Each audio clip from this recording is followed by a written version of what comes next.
Voilà, mesdames, messieurs, il est 6 heures passées 2 minutes. Je propose qu'on ouvre cette soirée du cycle de conférences du RIFT. Au nom du laboratoire RIFT, je vous souhaite la cordiale bienvenue pour cette conférence qui sera proposée par notre collègue Charlotte Debauer. C'est toujours un grand plaisir de vous accueillir dans ces cycles de conférences thématiques. Donc, vous l'avez noté, j'imagine, et on est presque bientôt au milieu de ce cycle de conférences sur la participation des publics en formation. Et donc, ce soir, on a pris l'option avec Charlotte, notamment, et l'équipe plus largement Acte Fort, qui est dirigée par Nathalie Delop, que je salue ce soir, de travailler sur la question de l'intégration, ces fameux moments d'entrée dans le métier, d'entrée dans la fonction, d'entrée dans l'institution. Et donc, Charlotte, avec son rôle à la fois de collaboratrice scientifique chargée d'enseignement dans l'équipe, mais aussi sur le travail de thèse de doctorat qu'elle mène sur ce sujet, avec aussi son expérience à l'école hôtelière, et puis dans un cabinet de consulting en ressources humaines. Donc, voilà, une expérience assez large qui permet de couvrir et de mettre en débat, surtout, je crois que ça sera l'option, de mettre en débat cette question de l'intégration sur le plan organisationnel. Qu'est-ce que font les dispositifs? À quoi pensons-nous quand on veut faire de l'intégration de collaboratrices ou de collaborateurs? Et puis, qu'est-ce qu'on peut faire aussi de manière peut-être un peu plus ingénieuse? Et quelles sont les limites et les avantages de ce genre de processus qu'on va résumer de manière extrêmement triviale par tout ce qu'on nomme les onboarding en français dans le texte, mais qui recèlent par-de-ci, de-là des questions de culture d'entreprise, de manière de penser, la trajectoire des personnes, et puis aussi leur rôle à ce moment-là dans ce moment de socialisation organisationnelle. Voilà, je ne vais pas faire la conférence, mais je trouvais important de situer un peu le propos. Je crois qu'on est tous concernés dans la salle par ces questions-là. Donc Charlotte, un grand merci d'avoir accepté cette date du 5 mars. Et puis je te cède la parole pour la conférence. On aura l'occasion d'échanger, juste pour votre information, dans le laboratoire RIFT, donc on a un espace numérique avec l'ensemble des activités du RIFT, y compris le e-bulletin. Je ne sais pas si vous êtes familier avec ces éléments. Donc je vous encourage à googliser pour trouver votre favori. Et donc on essaie d'enregistrer au maximum les conférences. Et donc raison pour laquelle cette conférence est enregistrée par Media Server.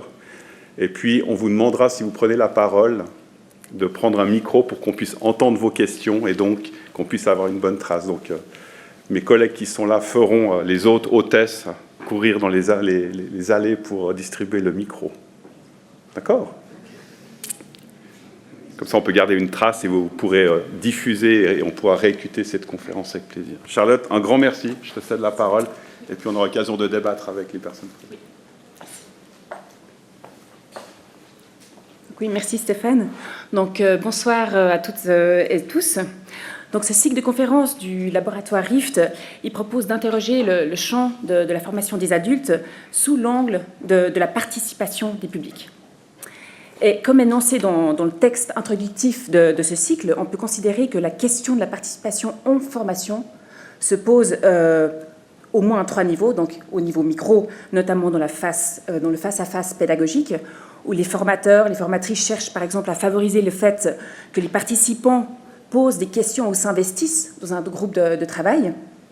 Au niveau méso, par exemple, dans les dynamiques humaines au sein des organisations avec des attentes en matière d'intégration culturelle, d'intégration organisationnelle, au moment justement de la prise de poste, l'onboarding, et au niveau macro en tant que finalité finalement sociétale, dans la mesure où la formation favoriserait la participation active des adultes à la vie sociale, soutenant une insertion finalement professionnelle ou une intégration sociale, notamment dans le cas de publics vulnérables, dits vulnérables. Et ce soir, donc, je vais aborder cette question de la participation en formation des adultes au niveau méso, donc en me centrant sur la phase de l'intégration organisationnelle, l'entrée dans un métier. Et nous allons voir en particulier que lors de cette phase, la participation peut être pensée comme un moyen de création de cohésion, mais aussi devenir un outil d'alibi dans une confusion des rôles et de responsabilités. Donc, tout d'abord, lorsque nous parlons de socialisation organisationnelle, d'intégration organisationnelle, à quoi réfère-t-on? De quoi parle-t-on? Donc, la socialisation organisationnelle est avant tout un processus d'apprentissage.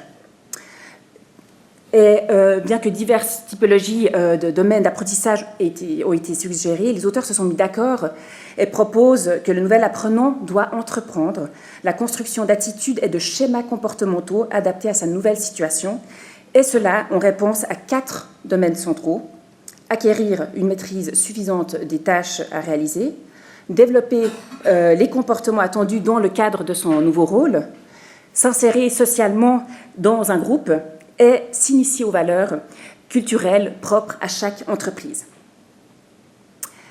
L'association organisationnelle correspond également à un processus par lequel les nouveaux entrants, les nouveaux arrivants intègrent les normes et les standards implicites valorisés par la culture organisationnelle, sont initiés au rôle qui est attendu d'eux, développent des relations d'appartenance et un rapport d'identification à l'organisation.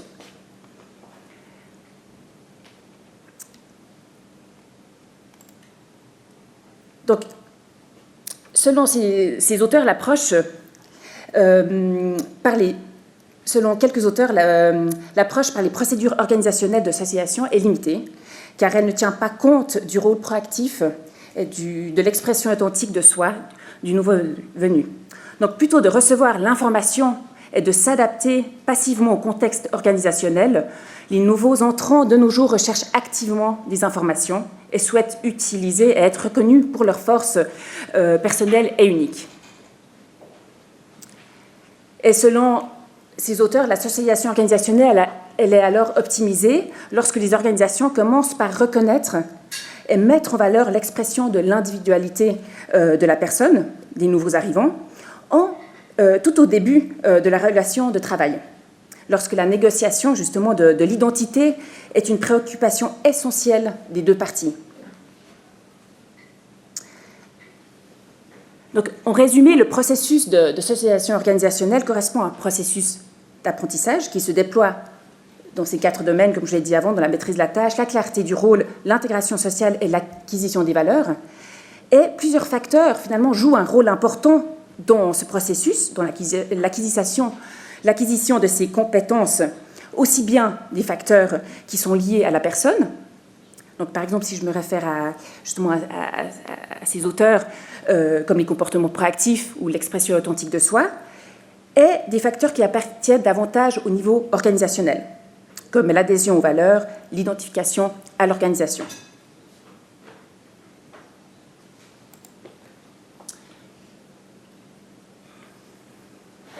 Donc, nous pouvons nous poser alors sur qu'est-ce que finalement cela signifie participer.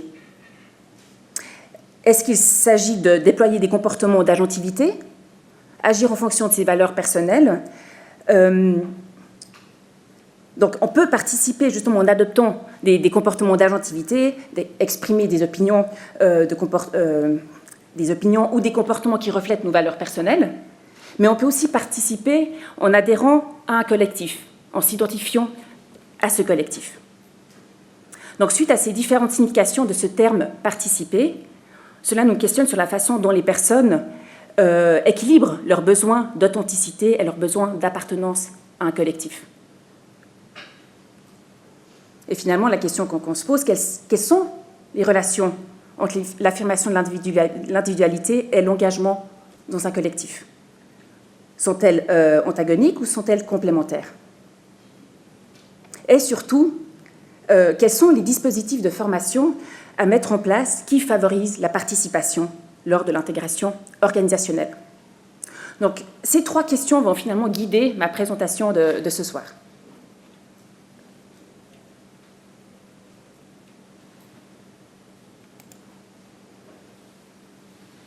Donc, je vais essayer de vous donner des éléments de réponse en me basant sur quelques études qui sont issues de mon projet de thèse sur l'association organisationnelle des étudiants de l'école hôtelière de Lausanne. Donc, pour celles et ceux qui ne connaissent pas cette école, mais je pense que la plupart d'entre vous connaissent cette école, mais je situe un peu voilà, l'école. Donc, il s'agit d'une école qui forme ses étudiants au métier de l'accueil, de management et de la gestion. Et avec plus de 4000 étudiants provenant de 125 nationalités différentes, elle est considérée aujourd'hui comme la meilleure école spécialisée en hospitalité et en management du monde. L'excellence, la famille, le respect, l'apprentissage et l'innovation correspondent aux 5 valeurs défendues par cette école. Donc, nous pouvons tout d'abord comparer cette école, en tout cas, je fais l'expérience, Un milieu corporatiste, ce n'est pas seulement un lieu d'apprentissage, mais il s'agit aussi d'un lieu de socialisation, d'éducation, d'intégration de valeurs et de construction de réseaux. Et le dispositif de formation mis en place par le HL conduit à ses étudiants à intérioriser progressivement les schémas de pensée et d'action qui structurent le fonctionnement de l'école. L'école est souvent présentée comme une école de vie où les personnes sont transformées par l'institution.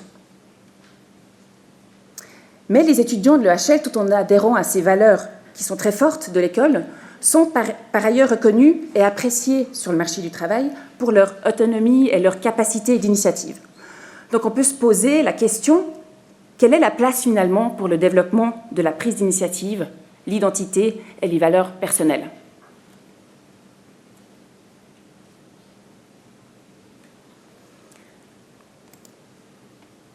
Donc la première étude que je vais vous présenter ce soir est une étude qui porte sur la transition de la formation en école vers le stage en entreprise en mobilisant les travaux de l'association organisationnelle. Donc quelques travaux ont analysé le processus de socialisation organisationnelle d'étudiants qui entrent en stage dans des entreprises formatrices et dans le cadre de cursus de formation d'alternance. Donc c'est vrai que le champ de la socialisation organisationnelle s'intéresse davantage à l'entrée dans le métier, dans la vie professionnelle, mais il y a aussi des études qui se sont vraiment intéressées spécifiquement à ce cursus de formation en alternance d'étudiants en école supérieure. Donc l'objectif de cette étude est de comprendre quels sont les comportements développés dans un contexte de formation qui facilitent l'ajustement ultérieur en contexte professionnel. Il s'agit en particulier d'examiner en quoi les comportements proactifs de socialisation dans le processus de formation ont une incidence par la suite sur l'ajustement professionnel ultérieur et ici lors des stages.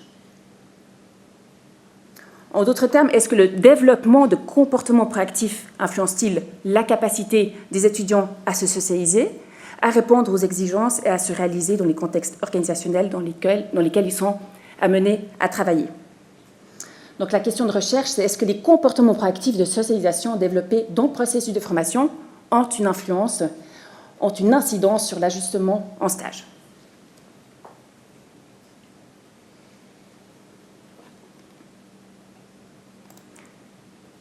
Donc qu'est-ce que j'entends par comportement proactif de socialisation?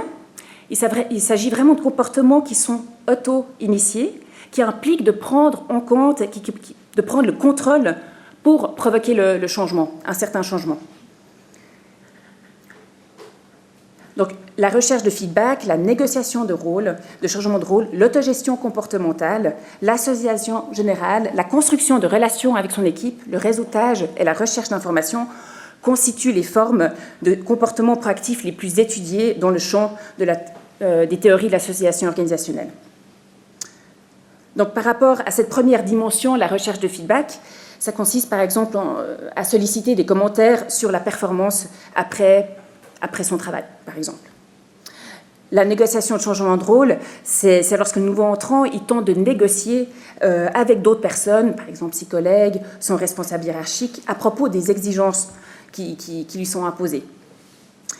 L'autogestion comportementale, c'est plus dans le sens de, par exemple, essayer de regarder le bon côté des choses. Donc c'est plus comment gérer finalement ses émotions de manière positive. La socialisation générale, c'est lorsque le nouvel entrant, par exemple, va participer à des soirées d'entreprise, à des lunchs, pour rencontrer les gens de l'organisation. La construction de relations avec son équipe, c'est d'essayer de passer autant de temps possible, par exemple, avec son équipe, avec ses collègues. Le réseautage, c'est vraiment de commencer à parler avec des personnes qui font partie d'autres départements auxquels on appartient, par exemple. Et enfin, la recherche d'informations, c'est vraiment, par exemple, d'essayer d'apprendre les politiques, les règles formelles de l'institution ou de l'organisation.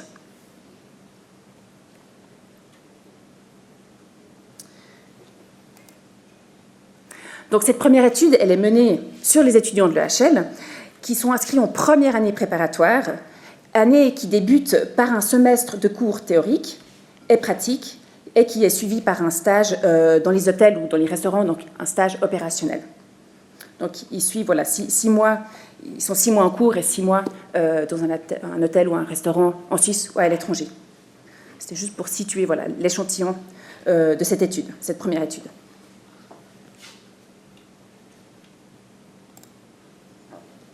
Donc une enquête quantitative longitudinale en 2 temps de mesure a été réalisée. Donc les étudiants ont été interrogés 6 mois après leur entrée en cours, en janvier 2022, et à la fin du semestre de cours, et puis à la fin de leur stage, 1 an après leur entrée à l'école en septembre 2022. Et au total, 168 étudiants ont participé aux 2 temps de mesure.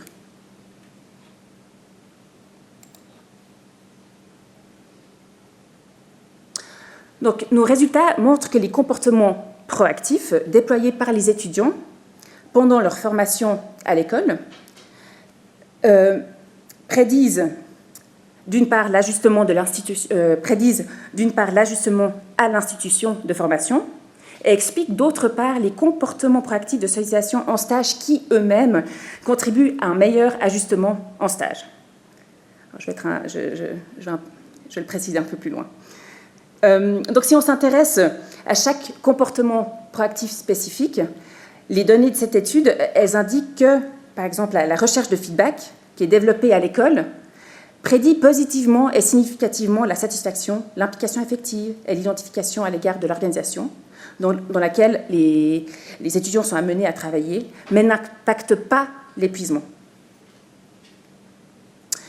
La recherche d'informations développée à l'école prédit positivement et significativement l'implication affective et l'identification à l'égard de l'organisation dans laquelle ils ou elles sont amenés à travailler, mais n'impacte pas la satisfaction et l'épuisement.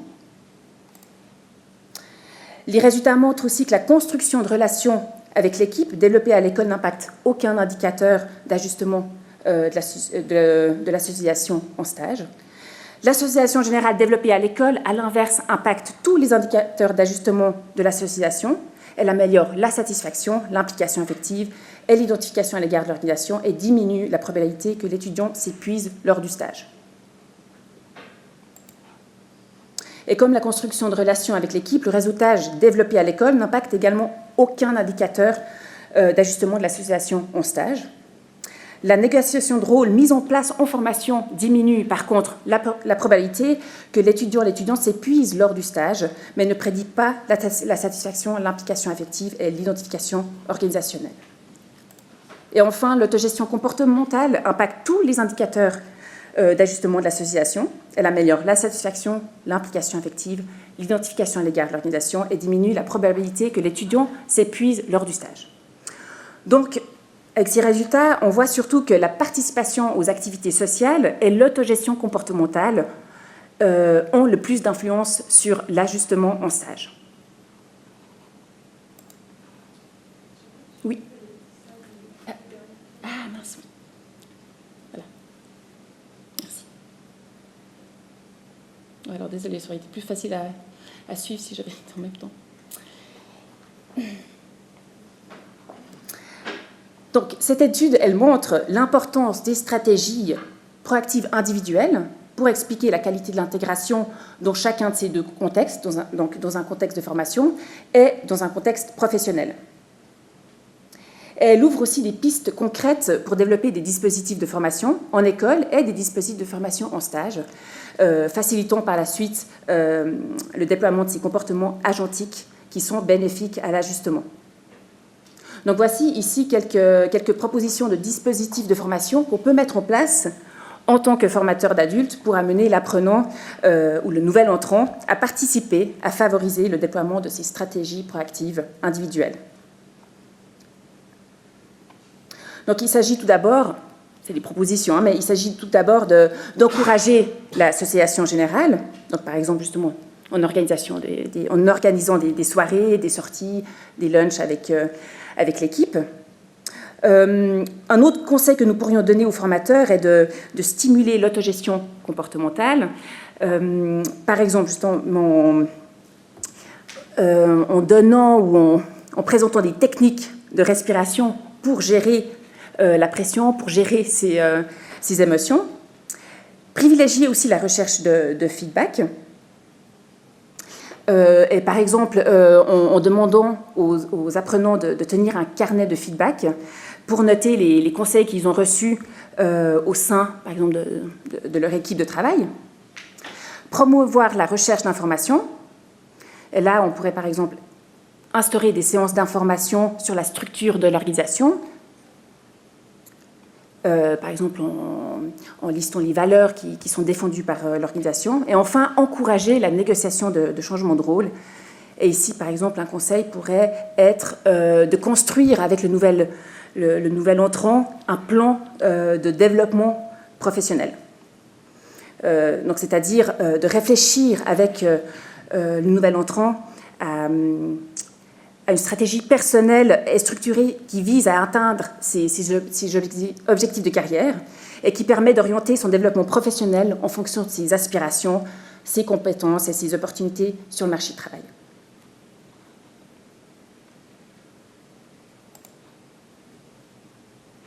Donc voilà pour ce qui est de la première étude. Dans cette deuxième étude, nous nous sommes davantage intéressés aux... Oui. Dans cette deuxième étude, nous nous sommes davantage intéressés aux comportements agentiques tels que l'affirmation de l'individualité, agir, c'est-à-dire agir en fonction de ses propres valeurs, ses valeurs personnelles, versus adhérer aux valeurs du collectif. Donc ici, l'expression de soi authentique, l'autovérification, le conformisme de façade, l'intensité de la socialisation, ainsi que la congruence de valeurs et l'identification des étudiants à leur institution de stage correspondent aux variables qui ont été prises en compte dans cette deuxième étude. Et nous avons en particulier analysé en fait, les relations qu'entretiennent ces différentes variables entre elles. D'où cette question de recherche, comment s'articule l'expression de soi authentique et l'autovérification, le conformisme de façade et l'intensité de l'association, ainsi que la congruence de valeurs et l'identification des étudiants à leur institution de stage.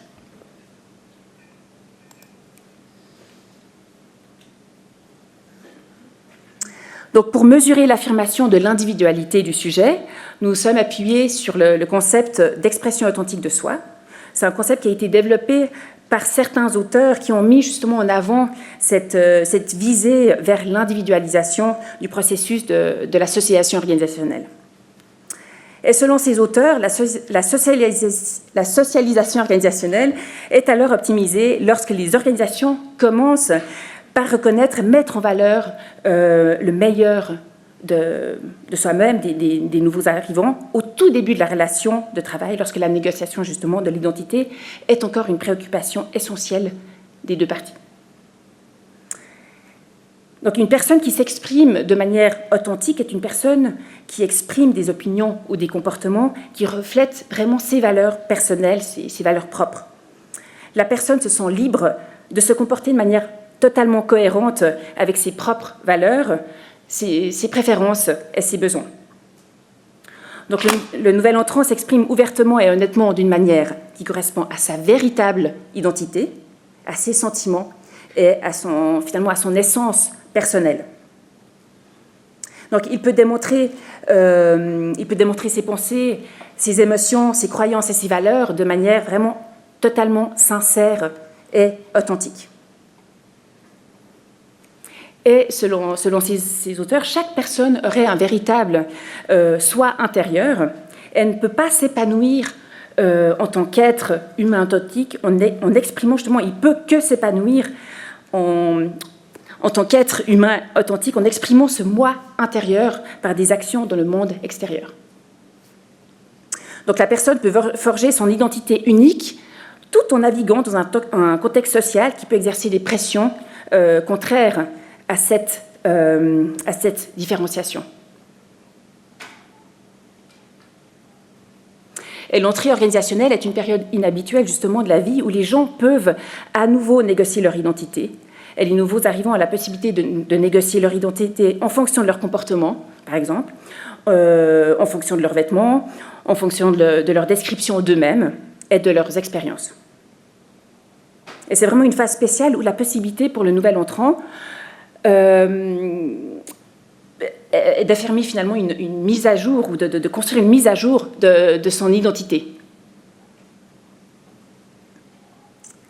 Et lors de cette phase d'entrée dans l'organisation, le nouvel entrant peut aussi adopter des comportements et des attitudes pour se fondre dans les attentes des normes et du groupe, et souvent au détriment de ses véritables croyances et valeurs. Donc le nouvel apprenant se présente d'une manière conforme aux normes perçues d'un environnement social particulier, même si cela contredit leur véritable pensée, leurs sentiments ou leur véritable identité. Et Lynn qualifie justement ce comportement inauthentique de conformisme de façade. Donc la personne va réprimer l'expression de ses valeurs divergentes et va faire semblant d'adhérer aux valeurs des normes du groupe, de l'équipe ou de l'organisation.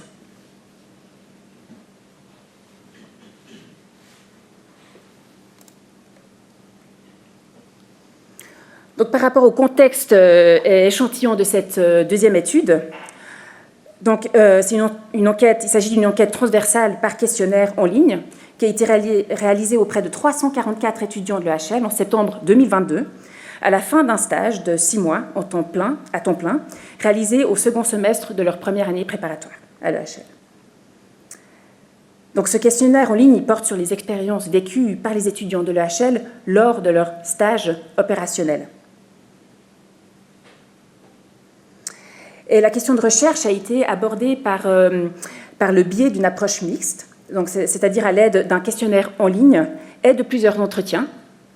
L'objectif étant justement de décrire et de comprendre les relations qu'entretiennent ces différentes variables entre elles, donc des variables qui appartiennent plutôt à l'expression de l'individualité du sujet et des variables, à l'inverse, qui appartiennent davantage au conformisme de façade.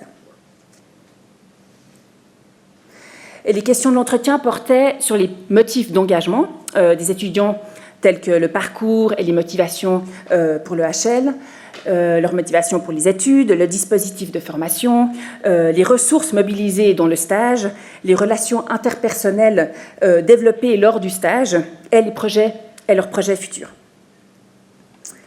Et pour analyser ces différents entretiens, nous avons divisé les retranscriptions des entretiens en fragments de texte et nous avons attribué finalement des catégories à ces différents fragments de texte.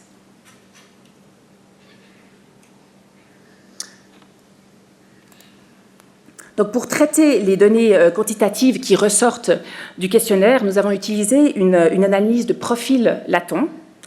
Donc, cette analyse de profil latent est une méthode statistique qui est utilisée pour identifier des sous-groupes homogènes au sein d'une population.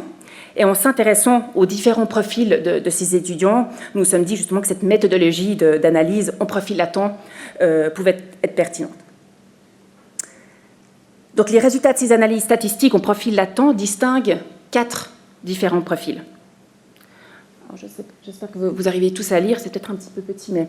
Donc, un premier profil se compose d'étudiants qui présentent des niveaux de conformisme de façade et d'intensité de la socialisation modérés à élevés, et des niveaux d'expression authentique de soi et d'autovérification, de congruence de valeurs et d'identification organisationnelle relativement faibles. 12% des étudiants interrogés se retrouvent dans ce profil. Et nous avons nommé ce profil le profil conformiste. Un autre profil se compose d'étudiants plutôt conformistes.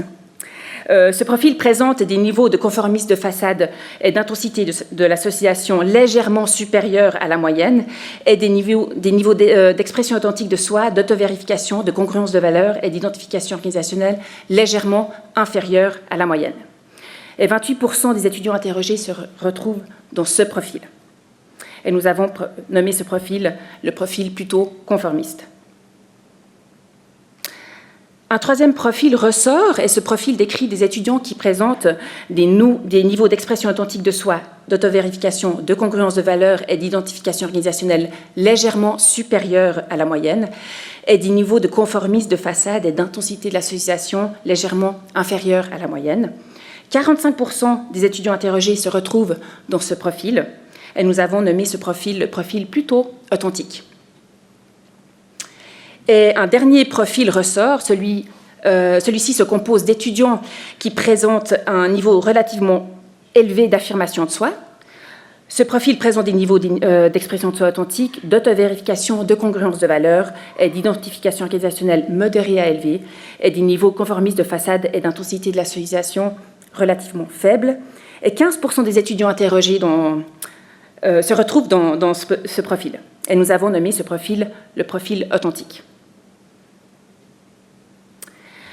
Donc les résultats qui ressortent finalement de ces analyses en profil latent montrent que les relations entre l'affirmation de l'individualité, le fait d'exprimer des opinions ou des comportements qui reflètent nos valeurs personnelles, et l'engagement dans un collectif, c'est-à-dire le fait d'adhérer à un collectif, de s'identifier à un collectif, sont complémentaires et non antagoniques.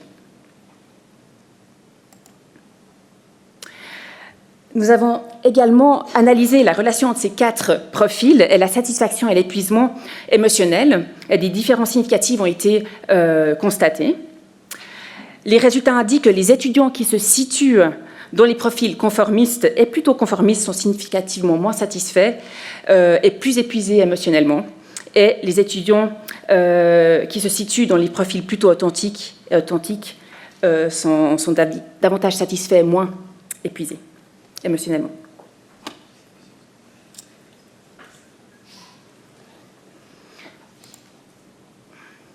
Donc, dans cette étude, un de notre souhaits était aussi d'analyser de façon plus approfondie ce que les relations entre ces différentes variables en termes révèlent en termes de similitudes et de différences.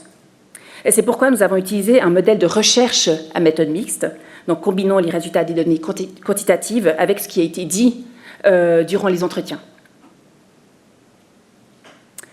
Donc, sur les 4 profils identifiés dans l'étude quantitative, les étudiants interviewés étaient issus de 2 profils. Et nous avons choisi Alice, seule interviewée qui provient du profil conformiste, et un des interviewés qui provient du profil plutôt authentique, Théo. Donc là, avec ce premier témoignage, on voit qu'Alice a très mal vécu son expérience de stage. Elle nous dit, en effet, que le stage s'est très mal passé, alors que j'étais trop heureuse d'aller en stage. Ça m'a touchée psychologiquement, ce qui s'est passé au stage. Le moment où j'ai vraiment perdu confiance en mon manager, c'est quand un jour, quelqu'un de la cuisine m'a vraiment hurlé dessus et m'a manqué de respect, en m'insultant et tout. Je n'étais pas bien et le manager m'a demandé « Mais qu'est-ce qui se passe ?» J'ai hésité à lui dire « Non, c'est bon. Non, dis-moi. » Et 2 minutes après, il y avait tout le restaurant qui était au courant. Là, vraiment, j'ai perdu en confiance en mon manager et je me suis dit, mais si un jour je suis manager et qu'on vient me parler de ces problèmes d'une fille qui a 18 ans, moi, j'en ai 40, je ne vais pas faire ça.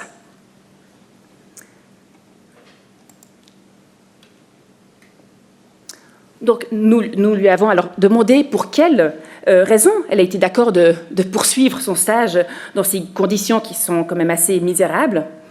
Et elle nous répond que j'ai été élevée en mode « quand on a un objectif, on va jusqu'au bout ». Alors, je n'ai même pas pensé à partir. Elle ajoute « je me dis aussi que j'aurais pu partir et que je ne l'ai pas fait. Je me dis maintenant « waouh, mais en fait, j'aurais pu ne pas accepter ». Je suis allée voir la psy de l'EHL quand même, elle m'a expliqué que certes, j'avais été strong et courageuse de rester jusqu'au bout, mais le courage, c'est aussi des fois de savoir dire non. Et ça, maintenant, j'en ai conscience. Je sais que je ne ferai pas les mêmes erreurs dans ma vie. Elle nous confie aussi qu'est-ce qui m'a soutenue, me dire que j'allais retourner à l'EHL, surtout me dire que c'est un passage obligé. Ton cursus, il n'est pas basé là-dessus, ça ne va pas être ton métier. C'était plutôt de l'autoconviction. Et en me disant non, c'est bon, ça va aller, c'est un passage, tu es plus forte que ça, je comptais les jours, je comptais les heures.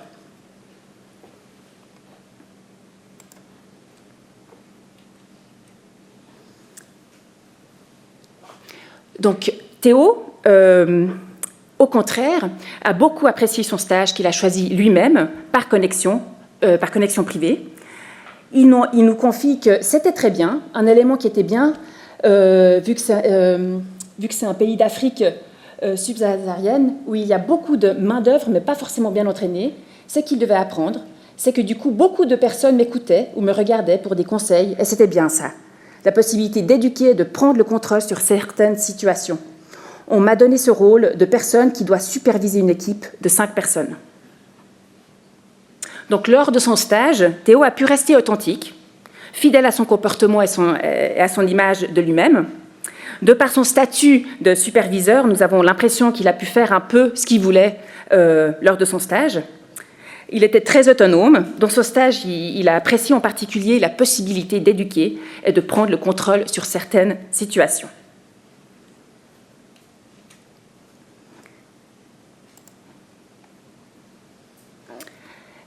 Sachant que les métiers auxquels prépare le HL peuvent générer chez lui des conflits de loyauté et de valeurs, alors que dans son stage, Théo pouvait s'exprimer de manière ouverte et honnête. À l'EHL, c'est un peu l'inverse.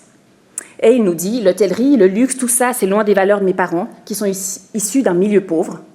J'ai tendance à dire ce que je pense, que ce soit une bonne chose ou non. Par contre, c'est vrai qu'à l'EHL, je me retiens un peu, surtout politiquement. Mes avis politiques sont très différents des gens de l'EHL. Je n'ai toujours pas eu de débat politique avec qui que ce soit ici. Donc pour l'instant, tout va bien. Vivant dans ce monde avec un père d'extrême gauche, je participe à cette idée, ce qui en général n'est pas la même que la majorité des élèves de l'EHL. Mais je me dis, bon, c'est 3 ans, mais après je vais aller faire ce que je veux. Ici à l'EHL, je suis en costard. En temps normal, je ne m'habillerai jamais comme ça. À l'université, à l'EHL, je n'ai pas besoin de parler de politique. Chez moi, avec mes amis, avec mes parents, je fais ce que je veux. C'est 2 mondes, et si on arrive à les différencier, ça va. Donc on peut dire que Théo est fier d'appartenir à cette école. Cependant, tout en éprouvant justement ce sentiment d'appartenance à l'école, il avoue sa perception de devoir se conformer aux autres étudiants. Il ressent peu d'adéquation entre ses valeurs et les valeurs défendues par l'école. Et il le dit, c'est vrai qu'à l'EHL, je me retiens un peu, surtout politiquement. Mes avis politiques sont très différents des gens de l'EHL. Donc, dans les 2 entretiens que nous avons recueillis, nous avons trouvé des traces finalement de tension entre l'expression de l'individualité du sujet et le conformisme de façade. Donc on peut dire que Alice qui est acculturée, qui a intégré les normes et les standards implicites valorisés par la culture de l'école, elle a intégré le rôle qui est attendu d'elle, elle développe des relations d'appartenance, elle a développé des relations d'appartenance et un rapport d'identification à l'école, et qui n'ose pas revendiquer finalement ses besoins pour correspondre à ce qu'elle croit être les attentes de l'EHL, et aussi de son lieu de stage. Elle se résigne en fait tout en cherchant à tirer des leçons de son expérience de stage désastreuse. Et contrairement à Théo, qui, lors de son stage, fait preuve d'affirmation individuelle et prend des initiatives qui vont à l'encontre des attentes de l'école, il affirme également une certaine fierté d'étudier à l'EHL, mais il avoue que ses valeurs personnelles ne correspondent pas aux valeurs de l'école. Et il admet ainsi devoir cacher ses valeurs qui sont en conflit avec les valeurs des autres étudiants. Donc le message ici, c'est qu'il est possible de développer à la fois une adhésion forte aux valeurs de l'école et une affirmation de son individualité, ou à l'inverse, une faible adhésion aux valeurs de l'école et une répression de son individualité.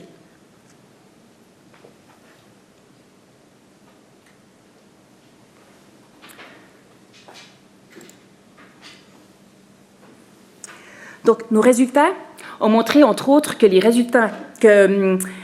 les étudiants qui peuvent se comporter de manière authentique, qui s'identifient et se définissent par rapport à leur organisation, ces étudiants, par la suite, seront plus satisfaits et moins épuisés émotionnellement. Donc, les organisations qui souhaiteraient améliorer l'adaptation de ces nouveaux arrivants devraient être particulièrement attentifs à l'effort d'authenticité affiché par ces derniers. Donc, par exemple, encourager l'expression authentique de soi permettrait aux nouveaux entrants justement de mieux se connaître, d'oser partager leurs idées et de s'affirmer. Donc pour ce faire, une manière serait par exemple d'inviter à réfléchir aux mots qui les décrivent le mieux en tant que personne, ou les inviter à créer un patchwork. Donc c'est la même idée, mais de manière visuelle, hein, de créer un patchwork pour représenter visuellement son identité et ses valeurs. Et une autre suggestion serait, par exemple, d'organiser des séances aussi d'identification et d'expression de ses émotions.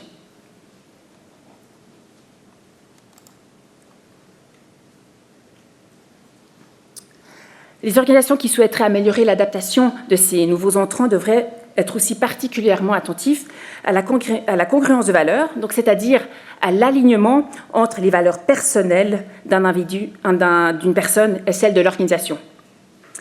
Et ici, une manière serait, par exemple, de proposer des séances d'information qui présentent et qui explicitent les valeurs et la culture de l'entreprise lors de l'intégration. Donc, par exemple, lors de l'onboarding, proposer des ateliers, proposer ce type d'atelier. L'objectif étant de permettre aux nouveaux arrivants d'identifier les valeurs clés de l'organisation et de réfléchir à leur propre système de valeurs afin de repérer justement les points de convergence et les points de divergence. Une autre solution serait justement de créer des temps de rencontre entre les nouveaux et les membres actuels de l'équipe. Et justement, avec ces différents temps d'échange, peut-être justement que le nouvel arrivant, il va pouvoir aussi se représenter un peu mieux les valeurs qui sont représentées par l'organisation qu'il est en train d'intégrer. Organiser aussi des ateliers où les participants listent leurs valeurs personnelles et ou faire passer des questionnaires pour mesurer la perception de la congruence de valeurs. Et enfin, une autre proposition serait de maximiser l'identification organisationnelle.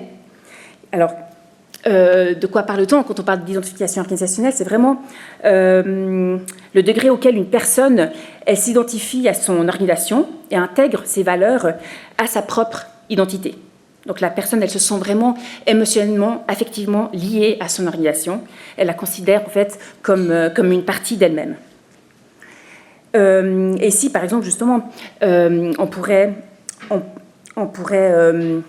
encourager, soutenir des témoignages positifs d'employés pour créer un sentiment d'appartenance.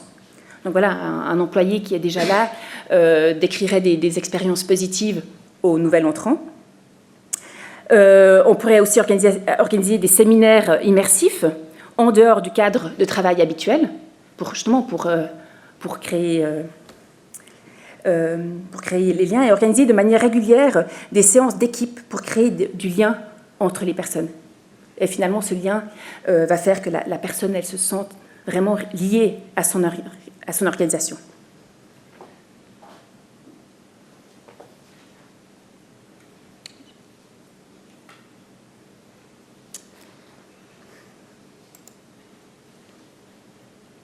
Donc maintenant, je vais passer à la troisième étude. Donc cette troisième étude que je vais vous présenter ne s'insère pas dans cette phase d'entrée dans le milieu professionnel, mais se focalise davantage sur l'entrée en formation d'études supérieures en présence et à distance. Et là, vraiment, elle se focalise vraiment en particulier sur l'entrée en formation d'études supérieures à distance.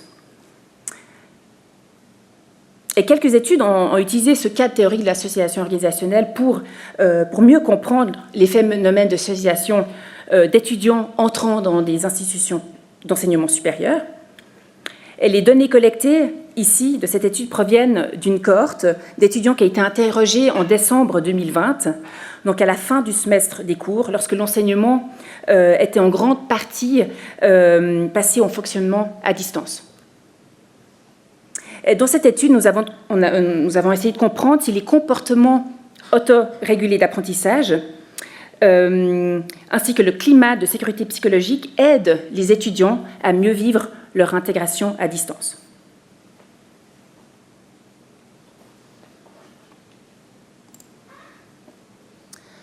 Donc, qu'est-ce que nous entendons par comportement autorégulé d'apprentissage?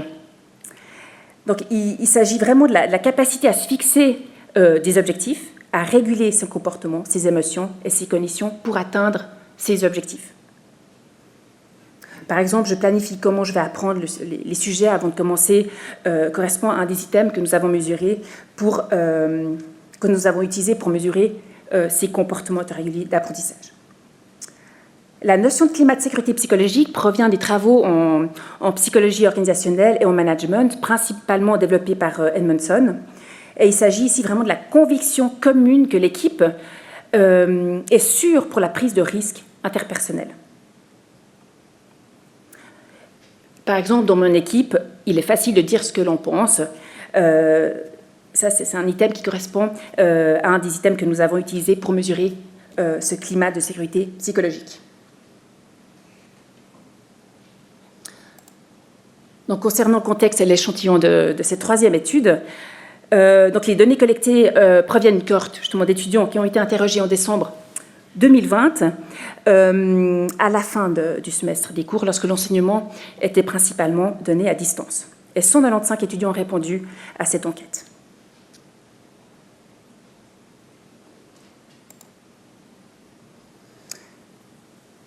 Et les résultats montrent que les étudiants qui mettent en œuvre des stratégies d'apprentissage autorégulées à distance sont plus engagés affectivement vis-à-vis de leur école.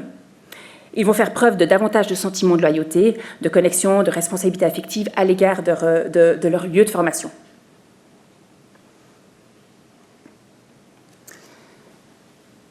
Et cette étude, elle met aussi en évidence le rôle majeur de la sécurité psychologique de l'équipe lorsque les étudiants apprennent à distance. Donc, lorsque la sécurité psychologique de l'équipe est forte, les étudiants sont plus impliqués à l'égard de leur école et sont plus susceptibles de vouloir poursuivre leurs études. Donc, les résultats de cette recherche, elles révèlent également aussi un niveau... Elle révèle qu'un niveau élevé de sécurité psychologique de l'équipe est associé à l'adoption de comportements autorégulés d'apprentissage. Donc ça veut dire que lorsque les étudiants font partie d'une équipe au sein de laquelle ils se sentent en confiance, dans laquelle ils peuvent exprimer leurs idées personnelles, ils utilisent davantage de stratégies autorégulatrices pour mener et gérer leur apprentissage.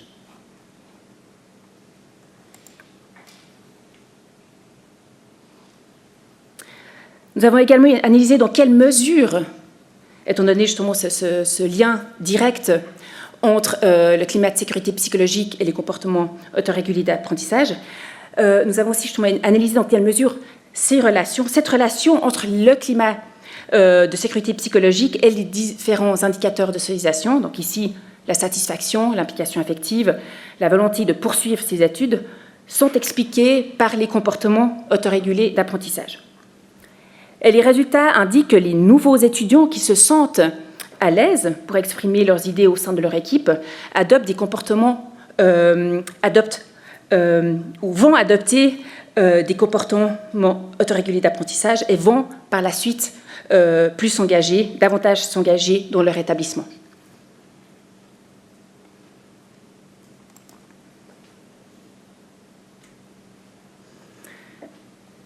Donc, en résumé, pour contrer les effets potentiellement délétères de l'enseignement à distance, l'agentivité individuelle et l'appartenance à un collectif constituent deux leviers à encourager. Donc, une recommandation que nous pourrions donner est de faciliter ces comportements autorégulés d'apprentissage. Et comment pourrions-nous justement faciliter ces comportements autorégulés d'apprentissage ? Alors, par exemple, amener la prise de conscience de ces différentes stratégies d'apprentissage. C'est pas... Voilà, des fois, on se dit oui, mais je sais gérer, je sais gérer mon apprentissage, mais d'expliciter comment on le fait pour pouvoir gérer notre apprentissage, c'est encore un autre travail. Une autre proposition serait de tenir un carnet de bord où les apprenants notent justement leurs objectifs, leurs stratégies qu'ils ou qu'elles ont utilisées, leurs succès et leurs différentes difficultés rencontrées. Une autre possibilité serait mettre à disposition un coach ou un consultant qui accompagne les apprenants à s'autoréguler, Ou encore, voilà, le formateur pourrait aussi intégrer des ateliers sur la gestion du temps, l'organisation du travail, la fixation d'objectifs et la gestion de la motivation. Parce que oui, ça s'apprend à gérer son apprentissage. Ce sont des comportements qu'on peut aussi apprendre.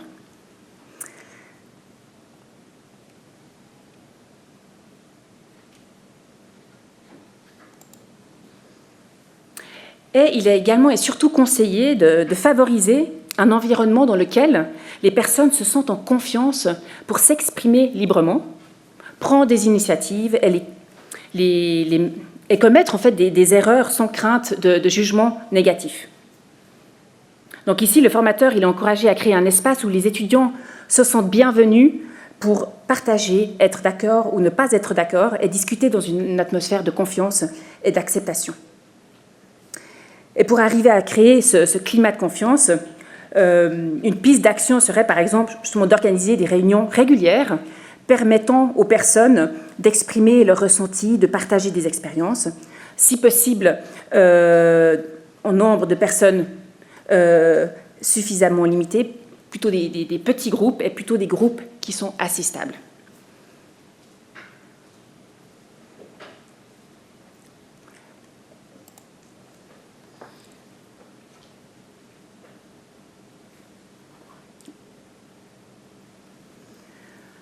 Donc si on revient à notre premier questionnement, qu'est-ce que signifie participer ? Donc les études que je viens de vous présenter montrent que les deux aspects sont finalement importants. Donc les relations entre l'affirmation de l'individualité, comme en adoptant des comportements d'agentivité, et exprimer ses opinions qui reflètent ses valeurs personnelles, et l'engagement dans un collectif, adhérer à un collectif, s'identifier à un collectif, sont complémentaires et non antagoniques. Donc, dans cette phase d'intégration organisationnelle où les nouveaux entrants intègrent les normes qui sont valorisées par la culture organisationnelle, qui sont initiés finalement au rôle qui est attendu d'eux, qui développent des relations d'appartenance et un rapport d'identification à l'organisation, plusieurs facteurs jouent un rôle important dans ce processus. Donc aussi bien des facteurs qui sont liés à la personne, donc comme justement ces fameux comportements proactifs, les comportements interréguliers d'apprentissage et l'expression authentique de soi, comme je vous l'ai présenté, et des facteurs qui sont davantage liés au niveau organisationnel, donc l'alignement entre les valeurs personnelles d'un individu et celles de l'organisation, l'identification organisationnelle et le climat de sécurité psychologique.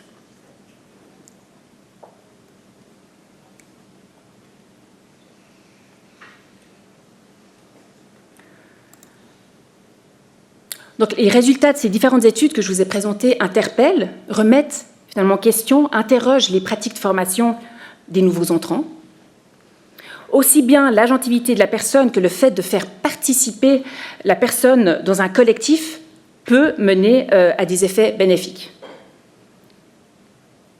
Donc, suivant les conceptions actuelles des auteurs qui appartiennent au champ de la socialisation organisationnelle, pour que l'intégration du nouvel entrant se passe au mieux, comme je vous l'ai dit tout à l'heure, il est vraiment avant tout essentiel que ce dernier puisse exprimer ses pensées, ses sentiments, ses valeurs de manière complètement fidèle à son identité personnelle, tout en disposant des aptitudes mentales pour contrôler sa propre vie.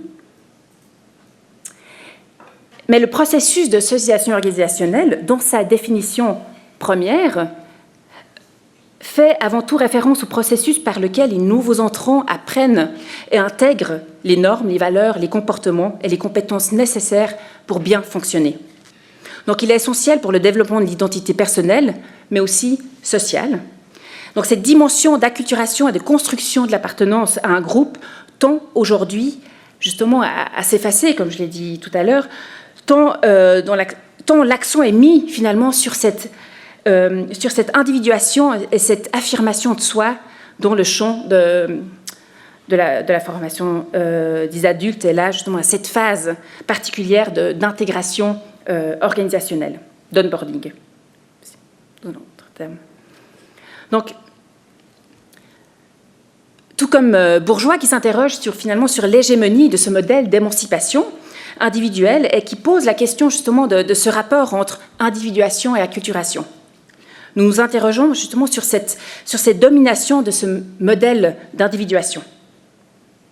Donc Bourgeois, dans son ouvrage, il s'interroge sur l'hégémonie de ce modèle d'émancipation et d'autodirection individuelle et pose justement la question du rapport entre l'acculturation et l'individuation. Et l'auteur, il critique l'éducation centrée sur l'apprenant qui accorde finalement une importance fondatrice à l'agentivité, à la capacité autoréflexive du sujet. Donc selon lui, l'apprenant, il ne peut pas être totalement souverain et transparent. Ou parfaitement maître de ses pensées et conduites. Le processus d'individuation est fortement influencé par le contexte social, comme l'analyse le courant structuraliste en sociologie, qui souligne les surdéterminations structurelles, sociales, économiques et culturelles qui pèsent sur les personnes et qui anéantissent finalement l'idée même du sujet. Il cite également la psychologie sociale dans les travaux sur la conformité du groupe ou encore la soumission à l'autorité qui questionne ce caractère délibéré de l'action.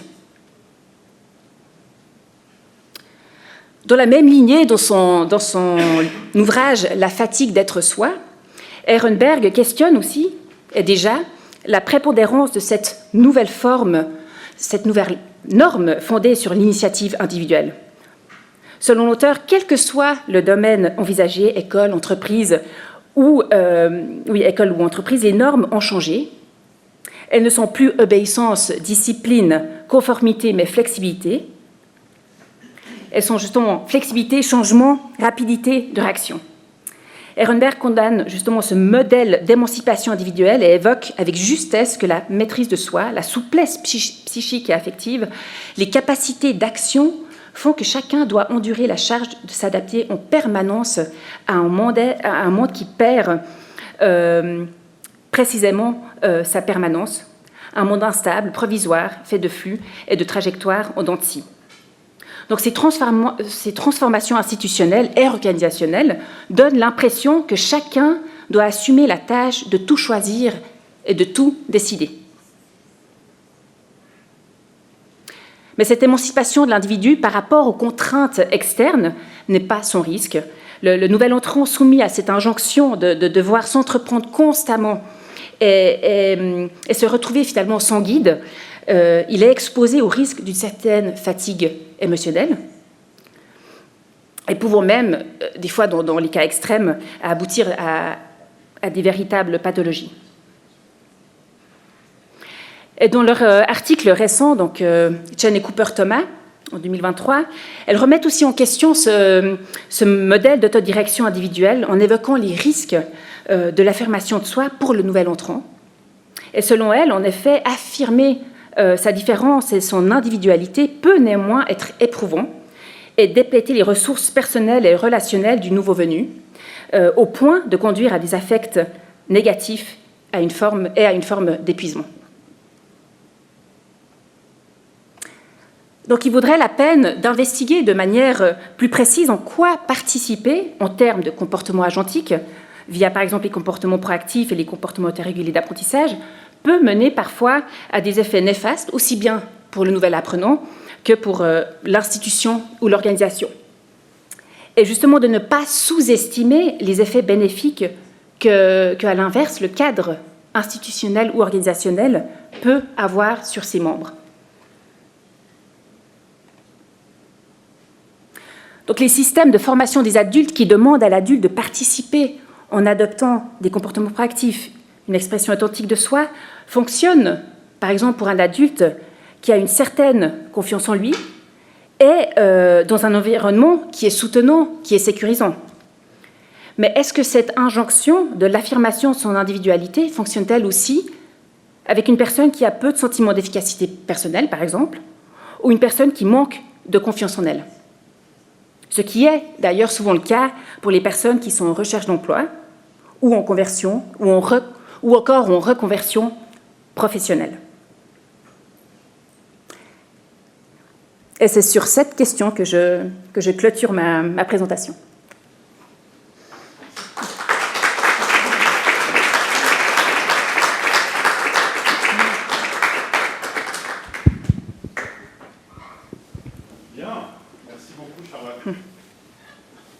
qu'il y a d'ores et déjà, on a une bonne demi-heure comme tu l'avais prévu, hein, et merci pour le timing. Est-ce qu'il y a d'ores et déjà des questions immédiates?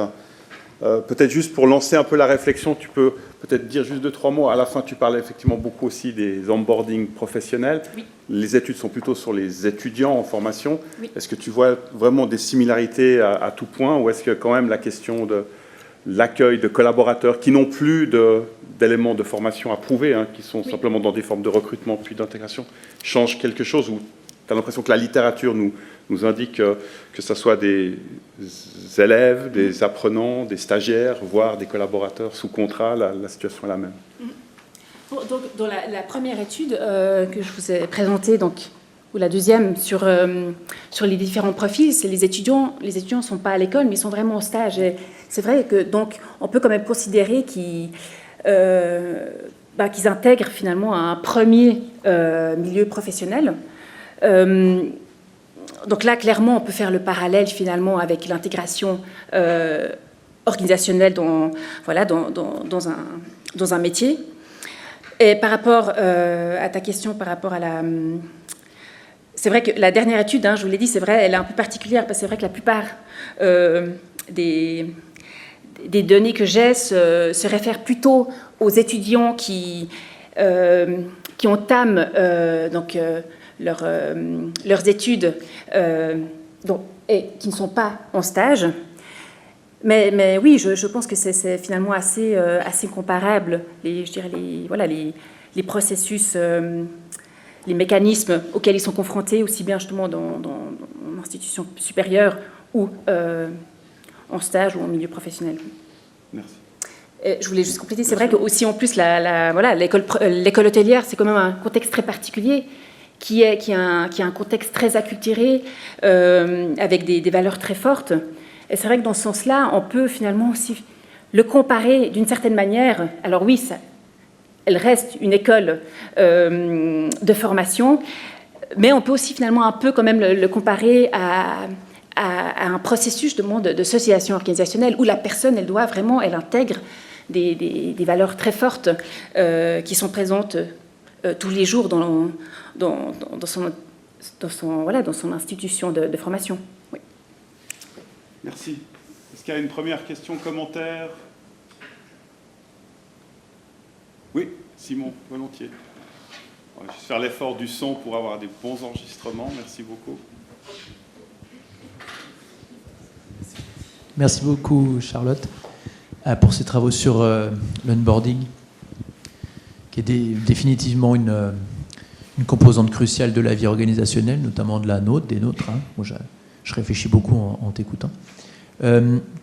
J'aurais une question sur ta première étude. Donc, j'ai assez bien compris le fait que expression authentique de soi et conformisme de façade étaient négativement corrélés. Et il m'a semblé interpréter ton graphique avec l'idée selon laquelle l'intensité de la socialisation était corrélée au conformisme de façade. Je ne sais pas interpréter cette information. Voilà. Alors, déjà, est-ce que je comprends bien? Oui. Si sinon, c'est pas grave, mais je veux bien que tu m'expliques. Alors, c'est vrai que je pourrais l'expliquer de manière un peu plus précise, ce tableau de résultats, avec ces 4 profils. Donc, en fait, on voit que, par exemple, le profil conformiste, en fait, je dirais la légende en bas est importante. Donc, bon, ça aurait été peut-être mieux avec des couleurs un peu plus différenciées. Mais ça va, comme elles sont dans le bon ordre, j'arrive à... Enfin, okay. Ça allait. Alors, en fait, le profil conformiste, c'est quelqu'un qui montre,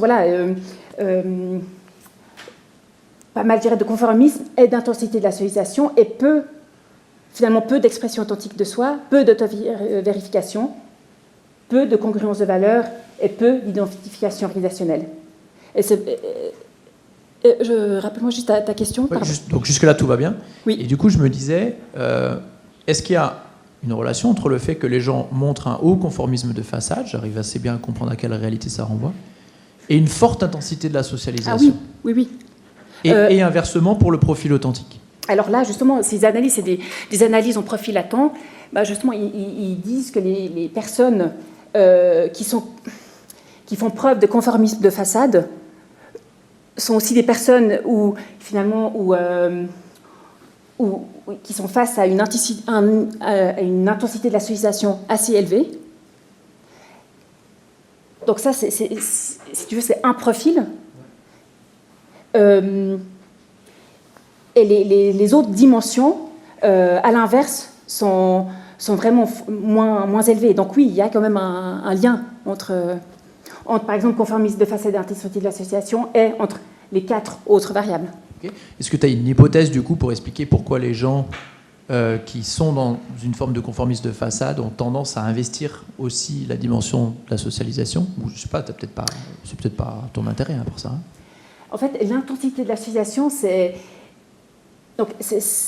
la définition de l'intensité de l'association, c'est vraiment la perception du nouvel arrivant, de l'intensité de l'association. Donc, par exemple, est-ce qu'il a l'impression que les collègues l'ont vraiment forcé à changer d'opinion?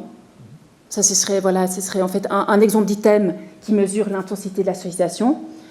Et par exemple, une personne qui répond, qui a en tout cas cette perception, souvent, il se conforme aussi davantage. Oui. Voilà. Merci. De rien. Oui, une question au milieu. Merci, madame.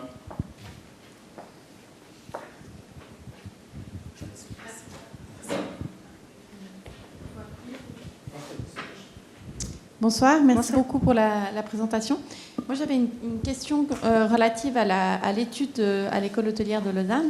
On a beaucoup de nationalités qui sont représentées, et je me demandais si vous aviez aussi pris en compte cette notion de différentes nationalités, justement, et aussi avec ces deux comment on appelle ça, ces deux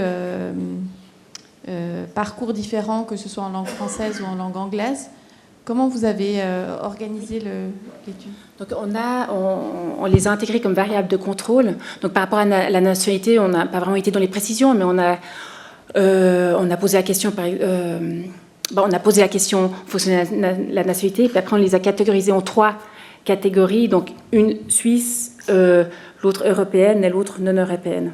Mais il n'y a pas eu de lien significatif en introduisant en tout cas définitif en introduisant ces variables de contrôle. Mais oui, on a mesuré la nationalité des étudiants et voir est-ce qu'il y a un impact ou pas. Oui. Parfait, merci. De rien. Vous aviez une hypothèse, madame? Vous aviez une réflexion autour de possibles différences? Non, je me questionnais, en fait. Je n'avais pas d'avis, d'a priori, on va dire, en tout cas.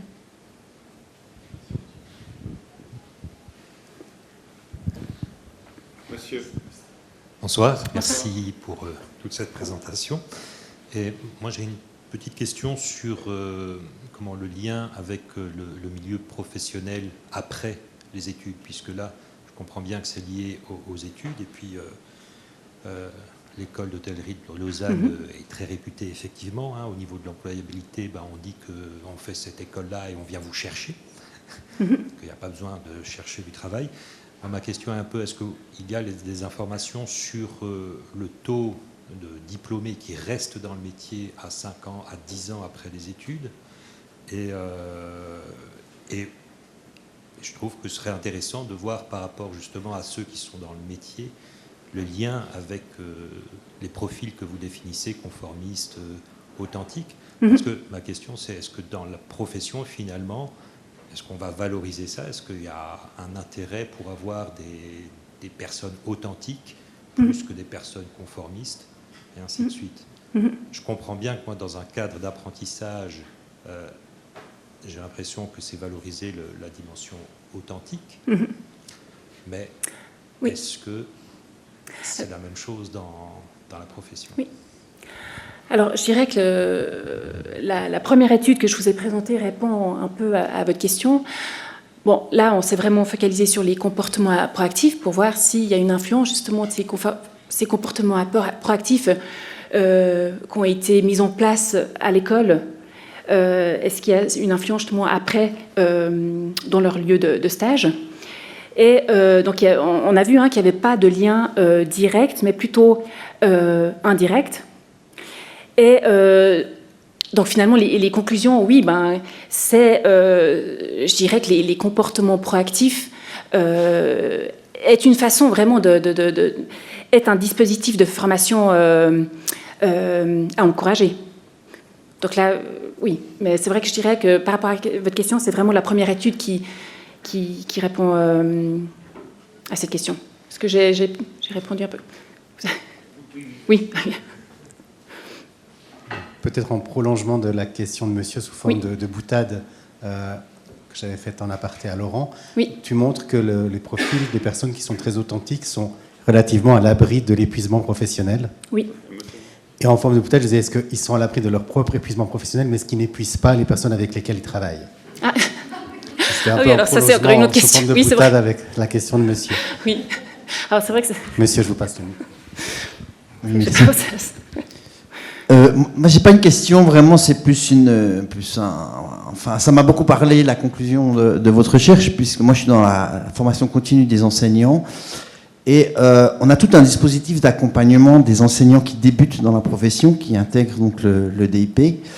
Donc, ils ont un accompagnement individuel, ils ont des ateliers de pratique professionnelle collectifs, et on est vraiment à essayer à ce qu'ils développent leur propre identité professionnelle et à ce qu'ils s'autodéterminent dans leur collectif professionnel dans les écoles. Et on voit bien que, et ça rejoint complètement ce que vous amenez à la fin, c'est que ça ne se passe pas comme ça. Et qu'il y a une acculturation qui se fait et que s'affirmer comme ça dans un collectif professionnel, c'est pas si simple, et que cette construction de l'identité, elle doit se faire avec cette acculturation au collectif. Et des fois, on est un petit peu dans le désarroi parce qu'on aimerait qu'ils amènent un petit peu des pratiques, je dirais, plus innovantes. Et non, ils peuvent parfois revenir à des pratiques qui sont un petit peu... je ne sais pas trop les qualifier, mais enfin, on aimerait qu'ils puissent amener un petit peu du frais. Oui. Voilà, on va dire ça. Oui. Et on voit bien que ça ne se fait pas comme ça. Et même qu'en les accompagnant là-dedans, donc on est un petit peu on veut un petit peu les pousser dans cette individuation, et que c'est pas si simple, quoi. Donc voilà, je voulais juste témoigner, et c'est vraiment du vécu. Et ok, merci pour votre témoignage. Oui, merci. Faire le lien avec ce qui se passe sur le terrain, c'est toujours merci. Peut-être juste en attendant une nouvelle question, mais dans la continuité de ce que dit Patrick, quand on parle des dispositifs, on a le sentiment qu'on pourrait maîtriser l'acculturation, le processus, comme si on pouvait le construire par étapes, en faisant en sorte que les choses soient ni trop peu, ni trop vite, ni trop lentes. Il y a vraiment une conception là derrière de maîtrise du processus, ou bien ça reste quand même quelque chose d'assez immaîtrisable, impalpable, c'est-à-dire le fait de dire on s'asseye, on peut discuter, on peut rencontrer des gens, on peut aller en colloque, en soirée. Il y a vraiment une idée que derrière on peut maîtriser le processus, parce qu'on peut se poser la question de se dire ces gens là au milieu 28 plus 45, ça fait quand même une grosse masse. Ces gens-là, ils vivent leurs choses toutes seules, ou bien est-ce que c'est des gens qui seraient particulièrement répondeurs à des dispositifs de formation, d'accompagnement, de réflexion sur les valeurs, sur les différences? Parce qu'on a un peu l'impression qu'on aimerait maîtriser le processus, alors que peut-être il se fait naturellement. Oui. Je dirais que justement qu'un de mes messages ici ce soir, c'était de dire que oui, on peut maîtriser, et on pense qu'on ne peut pas maîtriser, parce que quand on parle justement, on peut discuter, mais finalement, une discussion elle se maîtrise. Et par exemple, en instaurant un climat de sécurité psychologique, ça ne se fait pas comme ça. Et on peut maîtriser. Il y a des dispositifs de formation assez précis qui peuvent justement favoriser ces conditions de bienveillance pour amener, pour faire que la personne, elle va pouvoir s'exprimer de manière authentique. Donc, oui, je pense qu'il y a quand même une certaine maîtrise qui doit se faire. Oui. Est-ce que c'est des choses que vous faites, par exemple, ou est-ce qu'on laisse un peu l'acculturation se faire à la machine à café, pour faire court, ou à la salle des maîtres, pour prendre un exemple? Oui, parce que dans les classes, ils sont dans leur classe. Donc, mais est-ce que vous encadrez ça? Est-ce que vous réfléchissez à mettre des règles sur des espaces de discussion, sur les différences de valeurs. Alors ça, nous, on ne maîtrise pas au niveau de l'espace de l'école. Donc on les voit soit en individuel dans leur classe après une visite en classe, soit dans des ateliers de pratique professionnelle, mais on est quand même à essayer qu'ils développent leur identité professionnelle de façon un petit peu autonome et de s'affirmer aussi dans leur équipe et d'amener des choses dans leur équipe. Et ça se fait pas comme ça, justement. Il y a la culturation qui est très forte. Et cette authenticité, pour moi, elle évolue. Et j'ai un petit peu de la peine, pour moi, entre conformisme et authenticité. L'authenticité peut devenir du conformisme, enfin, ou l'inverse, quoi. Ou le conformisme devenir l'authenticité. Enfin, c'est pas si... Voilà. Oui. C'est pas si tranché, ou en tout cas, pas. C'est très dynamique. Voilà. Oui.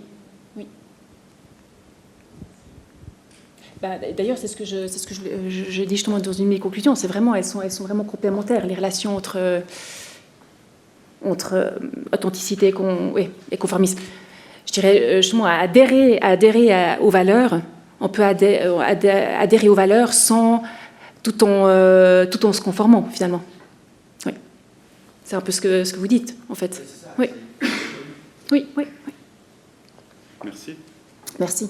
Oui. D'autres commentaires ou questions sur cette dernière phrase? Est-ce que ça choque personne? Enfin, ou c'est la manière de survivre en organisation, c'est d'être capable de vivre avec un système de valeurs et d'utiliser un masque, le cas échéant, la journée, c'est ça? Oui.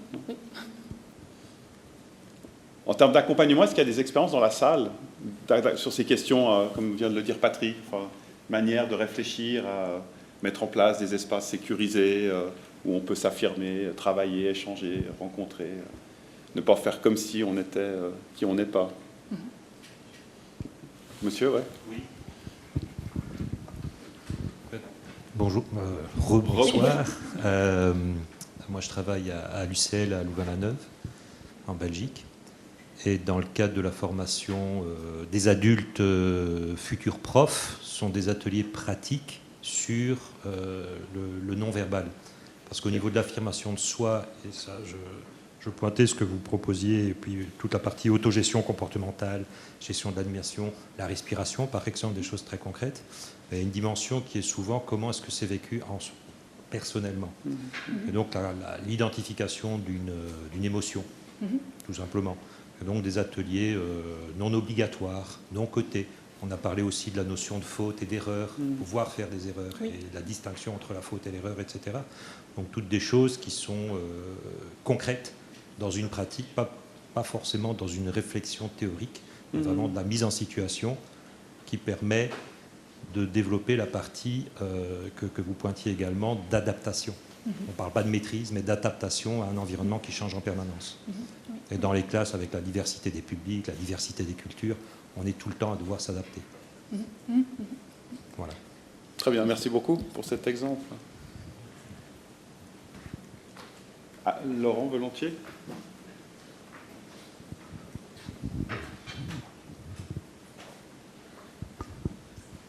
Merci beaucoup, Charlotte, pour cette présentation vraiment très, très intéressante. Ce n'est pas une question, mais c'est une curiosité. Concernant un petit peu le périmètre de transposition possible des résultats de tes recherches empiriques à d'autres secteurs, c'était une question qui m'intéressait, c'est de voir enfin, dans quelle mesure ce que tes études montrent peut-il aussi s'appliquer ou se transposer à d'autres domaines des hautes écoles ou des formations professionnelles en hautes écoles. Ou est-ce qu'on peut faire l'hypothèse que ces processus de socialisation organisationnelle sont très très différents dans une haute école de travail social, dans une haute école de santé, dans une université ou une HEP, dans la formation des enseignants. Bref, est-ce que les processus de socialisation sont fondamentalement différents parce que les domaines professionnels dans lesquels on forme sont très différents, ou est-ce qu'il y a dans le système des hautes écoles des processus qui sont transversaux, transposables, dont on pourrait s'attendre à ce qu'on va les trouver aussi dans d'autres secteurs de la formation professionnelle? Est-ce que ça, c'est des questions qui t'intéressent? Est-ce que tu as des hypothèses sur qu'est-ce qui serait transversal ou qu'est-ce qui est très localement indexé à ce contexte d'une haute école dans le domaine hospitality management? Voilà, ça, c'est des questions moi, qui m'intéresseraient de discuter avec toi. Non, alors, Moi, je pense qu'elles sont vraiment transférées. Qu'on peut transférer ces résultats à d'autres autres écoles, typiquement, comme tu dis, des écoles plutôt de visée sociale. Alors, elles vont soutenir peut-être pas les mêmes valeurs, mais elles vont finalement soutenir d'autres valeurs qui seront aussi très fortes. Et finalement, c'est ça, en fait, là, je dirais l'important, c'est ce soutien à des valeurs qui sont fortes, peu importe les valeurs en question. Donc, je pense que... Non, je pense vraiment qu'on peut transférer ces résultats à d'autres types d'écoles et pas que des écoles, je dirais, de ce type-là, comme l'école hôtelière de Lausanne, qu'on peut finalement comparer un petit peu, je sais pas, à HEC Paris ou à ces types d'écoles de gestion où il y a vraiment, voilà, où on voit que c'est très, très, voilà, avec des valeurs très fortes, où il y a un dress code. Bref, il y a les ambassadeurs de ces écoles. Alors, c'est vrai que dans les écoles sociales, il n'y a peut-être pas d'ambassadeurs, il n'y a pas de dress code qui sont imposés, mais il y a peut-être d'autres valeurs qui sont très fortes. Voilà, je ne sais pas si j'ai répondu à ta question. Oui. Et dans la continuité, qu'est-ce que tu aurais comme avis sur des personnes qui disent qu'il faut qu'on travaille beaucoup plus, un peu ce que vous disiez, monsieur, mais travailler beaucoup plus cette question de l'identité professionnelle dans un cursus de formation? Il y a des personnes qui vont dire ça se construit à la marge. Enfin voilà, c'est en vivant ensemble que l'identité va se faire. Ou on dit non, on pourrait didactiser la question de l'identité professionnelle dans nos cursus, alors, sous des formes différentes. Tu serais plutôt favorable ou tu nous mettrais en alerte en disant allez peut-être pas trop dans ce chemin-là? Non, alors je serais, je pense, plutôt favorable. Oui, au vu des résultats, oui. Ouais. Oui. Travailler avec les étudiants, alors quel que soit le milieu, quel que soit le métier, les valeurs, à travailler cette question de manière explicite. Oui, exactement. Et pas la laisser... de se construire, entre guillemets, toute seule à la marge. Oui. Oui, je pense que c'est aussi, peut-être que je ne l'ai pas mis, mais c'est aussi un des messages clés que j'essaye de ressortir ici, avec cette présentation, oui. On a une étudiante qui a fait un mémoire sur la formation des douaniers, qui a vu son mari se transformer en quelques mois, et qui se posait la question de si son mari se rendait compte qu'il se transformait. Il disait que non, justement. Et effectivement, des stratégies à la fois organisationnelles et des stratégies de marge, comme ça, interpersonnelles, et qui mènent beaucoup de personnes à l'échec. Là, on est vraiment dans le milieu militaire, quoi. Tu marches dans le système ou tu éjectes le système. Mais elle était très questionnée par savoir ce que l'école faisait de ça, quoi. Est-ce qu'elle s'en rendait compte? Est-ce qu'elle laissait faire? Est-ce que ça... Et on pourrait avoir l'impression derrière aussi de se dire, mais est-ce que certaines entreprises ont envie, par exemple à l'inverse, d'avoir ce que Michel Aladev questionnait, c'est la pensée critique en organisation.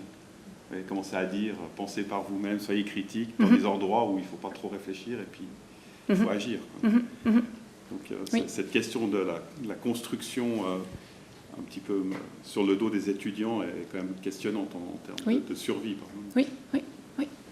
La parole, si j'en profite peut-être juste en retour d'expérience par rapport à ça. Donc moi, j'accompagne des étudiants qui vont en stage, dont certains dans les entreprises qui ont des dress codes très puissants. Alors notre collègue est parti, mais... Et ce qui est intéressant, c'est que quand l'étudiant arrive dans le petit groupe avec son dress code, il y a tout de suite des remarques des autres étudiants en disant « Ah ben dis donc, on voit que tu es chez XY parce que tu t'es accoutumé ». Et ce que je trouve intéressant, c'est que dans l'espace protégé qu'on essaye de créer entre étudiants, eh bien l'étudiant a la place pour dire « Mais oui d'accord, j'ai le costard parce que je suis obligé, mais voilà comment est-ce que moi je me positionne par rapport à l'entreprise, voilà comment est-ce que ça évolue au fil du temps ». Alors c'est un tout petit bout de réponse, mais je trouve intéressant parce qu'il y a la réaction du groupe, un petit peu sous forme de boutade, « t'es beau comme ça », et puis il y a l'étudiant qui à un moment donné dit « mais je ne veux pas être réduit à ce que je montre, et je ne veux pas être réduit à quelqu'un qui se conforme ». Et je trouve intéressant ton tableau parce que l'étudiant en question, je pense, ça m'intéresserait, enfin je pense que je vais utiliser, si tu es d'accord, ces trucs-là dans mes groupes, parce que ça permet aussi de documenter cette réaction de l'étudiant. Oui. Ça rejoint un peu, je pense, Exactement. Théo. Oui, tout à fait. Excusez-moi. Oui, encore une petite question, réflexion. Pour moi, dans le tableau aussi, ce qu'on voit, c'est que le gros contingent, 73%, c'est médian, on va dire. Et dans le suivi des étudiants, je suis tout le temps très curieux de ce que deviennent nos étudiants des années après, ce qu'ils ont fait de la formation. Et je me dis, à 10 ans, par exemple, moi j'ai la chance d'avoir, je pense, 80% des diplômés qui, à 10 ans, restent dans le secteur qui la formation. On se dit, youpi, c'est pas mal comme score. Mais ce que m'interroge, c'est les 20% qui changent. Ce seraient plutôt des profils authentiques ou conformistes? J'ai aucune idée. Non, ce serait intéressant. Alors là, je ne peux pas voilà. Mais c'est pour vous ça, répondre, mais je oui, n'attends oui, pas ce une serait super. réponse, Oui, mais c'est une oui. réflexion. Je me dis, tiens, finalement, qu'est-ce qui emmène des gens à changer? Est-ce que... Oui.